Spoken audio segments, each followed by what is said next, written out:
अगले टॉपिक में क्या होगा कि हमारे पास एक सर्किट होगा और सर्किट में हमारा रजिस्टर, एमीटर, बैटरी और उसके बाद कुंजी जुड़ी होगी। और इसमें एक चीज़ और ऐड करते हैं जो होता है कार्डबोर्ड, यानी कि हमारी प्लाईवुड। इसमें क्या होता है कि जो हमने कार्डबोर्ड लिया या गत्ता लिया, इसके ऊपर क्या करते हैं हम आयरन की फाइलिंग डाल देते हैं। आयरन की फाइलिंग मतलब होता है आयरन का चूरन, लोहे का चूरन, बहुत बारीक बारीक रहता है। जब इसको इस पर डाला, फिर क्या करते हैं, इसमें जब हम बैटरी से करंट फ्लो किया, हमने जब इसमें बिजली प्रवाहित की, तो ये मान लो इधर से, क्योंकि प्लस इधर ही है तो इधर से ही निकलेगा, तो ऐसे करके आ रही है।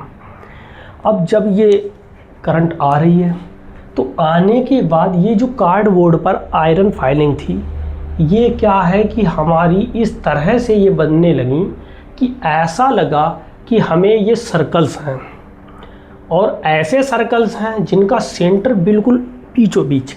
ये ऐसे मान लो हमारा कार्डबोर्ड रखा है, इसके ऊपर से ये आ रही है करंट, और इसके चारों ओर हमारे सर्कुलर पाथ जैसी लाइंस बनने लगी, जैसे कि दिख रही हैं। और ये किसकी हैं? आयरन फाइलिंग की हैं। ठीक है, करंट ये मान लो मेरा क्या आया, आई, ये बनने लगी। अब देखो, अगर हमारा करंट आ रहा है तो ये क्या हो रही हैं, एक व्यवस्थित होने लगी हैं, इनका अरेंजमेंट होने लगा है, और थोड़ा पास में भी आई होंगी, क्योंकि फैली होंगी, पास में आई, पास में आ रही। तो इसका मतलब है आ रही हैं या जा रही हैं। ये किस में होता है? मैग्नेटिक होता है, मैग्नेटिक फील्ड में, जिसमें मैग्नेट होती है उसमें ही होता है। इसका मतलब है जो हमारा करंट कैरिंग वायर है, इसमें मैग्नेट हमारी आ गई। मैग्नेटिक प्रॉपर्टी क्या थी, धीरे धीरे आने लगी थोड़ी थोड़ी। अब जब मैग्नेटिक प्रॉपर्टी इसमें हो गई है, आ गई है, तो इसकी डायरेक्शन बतानी होगी। तो इसकी डायरेक्शन सीधी सी बात है, करंट आ रही है तो डायरेक्शन आप बता सकते हो। कौन से रूल से बताना है? वो बताना है, आपको पता है, Maxwell right hand thumb rule से बताना है। राइट हैंड थंब रूल, ये रहा राइट हैंड, इसमें मैंने रखा और ऐसे करके इन्हें रैप करने लगे। जैसे मैंने इसे रैप किया, ऐसे ऐसे रैप्ड किया, मैंने घुमाया, मोड़ा, और ये क्या हो रहा है, इस टाइप से ऐसे करके ये क्या हो रहा है, मूव होने लगी। ये देखो मूव हो रही हैं। तो इनकी डायरेक्शन क्या होगी आपकी, ये रही क्लॉकवाइज। कैसी होगी? क्लॉकवाइज।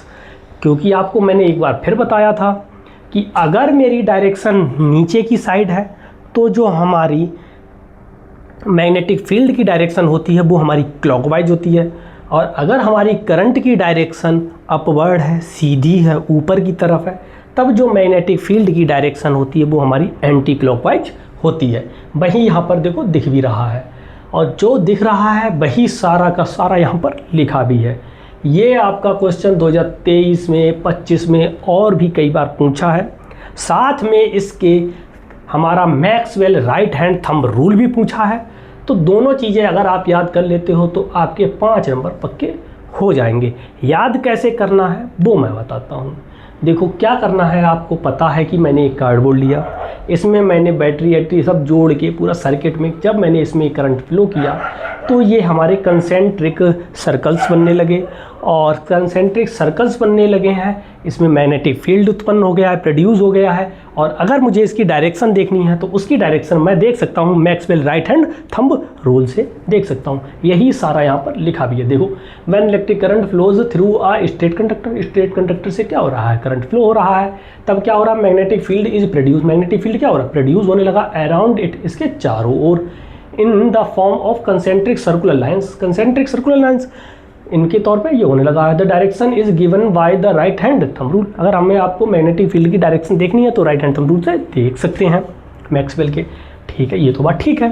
अब ये बताओ कि जो हमारा तार है, वायर है, इसमें करंट फ्लो हो रही है, तो क्या ये जो जितने भी हमारे सर्कुलर लाइंस हैं हर जगह पे मैग्नेटिक फील्ड बराबर होगा?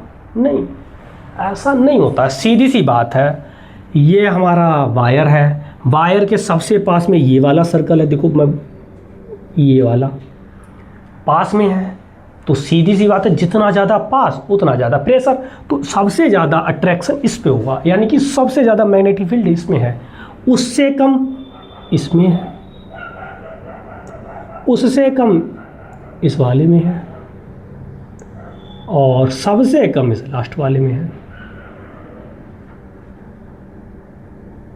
ठीक है, ठीक है। अब ये जो हमारा मैग्नेटिक फील्ड है ये डिपेंड भी कर रहा है, किस पर कर रहा है? एक तो करंट पर। जैसे जैसे करंट बढ़ेगी वैसे वैसे मैग्नेटिक फील्ड बढ़ेगा। करंट पर डिपेंड कर रहा है। डिपेंड किस पर कर रहा है? डिपेंड ऑन करंट आई पर डिपेंड कर रहा है। और जो मैग्नेटिक फील्ड है हमारा V डिपेंड किस पर कर रहा है? डिपेंड कर रहा है ऑन डिस्टेंस पर। जैसे जैसे दूरी बढ़ रही है वैसे वैसे मैग्नेटिक फील्ड कम हो रहा है। तो इन पर ये क्या हो रहा है? डिपेंड हो रहा है। ठीक है, इन पे क्या कर रहा है? ये डिपेंड कर रहा है। बोलो कोई दिक्कत नहीं। इस तरह से आप इनको कर सकते हैं और बहुत अच्छा है, आता है, कई बार आया हुआ है और आ भी सकता है। तो इसको याद कर लीजिए, क्योंकि आपको पता है पेपर में पास होने के लिए थोड़ा तो मेहनत करनी पड़ती है। मेहनत मैं कर रहा हूँ, आपको सिर्फ याद करना है। ठीक है, कर लीजिए। फिर मिलते हैं अगले लेक्चर में। तब तक के लिए राधे राधे, जय श्री राम।